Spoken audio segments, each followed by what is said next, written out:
मित्रांनो, एकदम बेकार अवस्था झाली बघा. डोंगराला थोडं पण चरायला नाही राहिलं कुठं. चारा जेवढा जमवलेला तेवढा सगळा संपत आला आहे. अजून किती दिवस पाऊस येणार नाही हे माहीत नाही, त्याच्यामुळे तो चारा पुरवावा लागतो आहे. म्हणून असल्या उन्हात गायींना रानात सोडायला लागते. माणसाचं ठीक आहे हो, इथं नाही पिकलं तर दुसरीकडनं विकत घेऊन खातील. पण यांनी कुठं जायचं? इथल्या पशुपक्ष्यांनी कुठं जायचं? त्यांना पाण्याला कुठं जाणार? ते खायला काय भेटणार त्यांना? ह्याचा विचार माणसानं कधी केलाच नाही. माणूस फक्त स्वार्थी स्वतःचाच विचार करतोय. आणि ही जी निसर्गाची सगळी नुकसान करायचं जे चालू केले, कितीतरी झाडं आता ह्या रस्त्यांसाठी तरी आपल्या जावली भागात किती झाडं तोडून टाकली.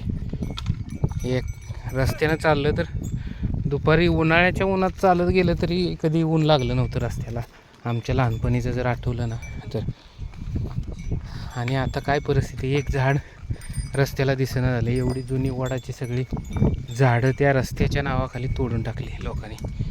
आणि आता गरमी एवढी वाढली, पाऊस पडला तर इतका पडतोय की त्यानंसुद्धा नुकसानच होते. अशी परिस्थिती निर्माण झाली. ह्याच्यावरती काय उपाय शोधावा लागेल ना. आणि हा कोण शोधणार? माणूसच शोधणार. तसं तर निसर्गाला माणसाची गरज नाही. निसर्ग त्याचा समतोल व्यवस्थित ठेवत असतो. माणूस त्याच्यात हस्तक्षेप करतो आणि ही सगळी वाट लावून टाकतो निसर्गाची. पृथ्वीवर राहण्याची माणसाची लायकी राहिली नाही आता. एवढा वाईट माणूस वागायला लागला आहे आणि स्वार्थी झाला आहे. माणसाला वाटते फक्त माणसाचीच ही पृथ्वी आहे आणि माणूसच याच्यावरती जगायला पाहिजे. या जनावरांनी, पशुपक्ष्यांनी, प्राण्यांनी कुठं जायचं याचा कधी विचार करायला करता का कोण? तुळजा, माणसाला काय सगळं ऑनलाईन भेटते. स्विगी झोमॅटोवरून जेवण मिळते, पाण्याची बाटली विकत मिळते. यांचं काय? आणि माणूस हे तरी किती दिवस विकत घेणार? कधीतरी ते पण संपेल ना.